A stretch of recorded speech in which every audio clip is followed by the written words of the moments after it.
ಎದೆಯನ್ನೇ ಇಟ್ಟು ಹೆಣ್ಣು ಹೆಣ್ಣಲ್ಲ, ಹೆಣ್ಣು ರಾಕ್ಷಸಿಯಲ್ಲ, ಹೆಣ್ಣು ಸಾಕ್ಷಾತ್ ಕಪಿಲಸಿದ್ಧ ಮಲ್ಲಿಕಾರ್ಜುನ. ಅಂದ್ರೆ ಈ ರೀತಿಯಾಗಿ ಹೆಣ್ಣು ಮಕ್ಕಳನ್ನ ಗೌರವಿಸಾರಂತ ಪರಮಾತ್ಮ ಸೃಷ್ಟಿ ಮಾಡಿದ ಹೆಣ್ಣನ್ನ ಆ ಗಂಗೆಯನ್ನಾಗಿ ಎಲ್ಲಿಟ್ಟುವಂತ ತನ್ನ ತಲೆಯಲ್ಲಿ ಮೇಲೆ ಇಟ್ಕೊಂಡ. ಪರಮಾತ್ಮ ಸೃಷ್ಟಿ ಮಾಡಿದ ಆಗ ಪಾರ್ವತಿಯನ್ನ ತನ್ನ ತೊಡೆ ಮೇಲೆ ಕೂಡಿಸಿಕೊಂಡ. ಪರಮಾತ್ಮ ಹೆಣ್ಣನ್ನ ಸೃಷ್ಟಿ ಮಾಡಿದ ಬ್ರಹ್ಮ ಸರಸ್ವತಿ ಇವತ್ತ ನೋಡ್ರಿ ಬ್ರಹ್ಮನ ನಾಲಿಗೆಯ ಮೇಲೆ ಇಟ್ಟ ಸರಸ್ವತಿ.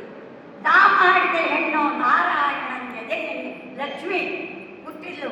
ಅದಕ್ಕೆ ಇಂತಹ ಸ್ತ್ರೀಗೆ ನೀವು ಅತಿ ರಾಕ್ಷಸಿಯಲ್ಲ, ಯಾರೋ ಒಬ್ಬರು ಒಂದು ಹೆಣ್ಣನ್ನ ಕೀಳಾಗಿ ಕಂಡಿರ್ಬೋದು. ಅದಕ್ಕೆ ಆತ ಹೇಳಿದ, ಅದಕ್ಕೆ ಹೆಣ್ಣು ರಾಕ್ಷಸಿ ಅಲ್ಲ, ಸಾಕ್ಷಾತ್ ಕಪಿಲಸಿದ್ಧ ಮಲ್ಲಿಕಾರ್ಜುನ ಅಂತ ಹೇಳ್ದ. ಅವ ಹೆಣ್ಣಂದ್ರೆ ಏನಂತ ತಿಳ್ಕೊಂಡ್ರಿ, ಆಕಿ ದೇವತೆ ಪರಮಾತ್ಮನ ಸ್ವರೂಪ ಆಕಿ. ಅದಕ್ಕೆ ಅಕಸ್ಮಾತ್ ಏನಾದರೂ ಹೆಣ್ಣಿಗೆ ಅವಮಾನ ಮಾಡಿದ್ರ ಅದು ಪರಮಾತ್ಮನಿಗೆ ಮಲ್ಲಿಕಾರ್ಜುನನಿಗೆ ಅವಮಾನ ಮಾಡಿದಂಗೆ ಅಂತ ಹೇಳಿ ತುಂಬಿದ ಅನುಭವ ಮಂಟಪದಾಗ ಹೇಳಿದ.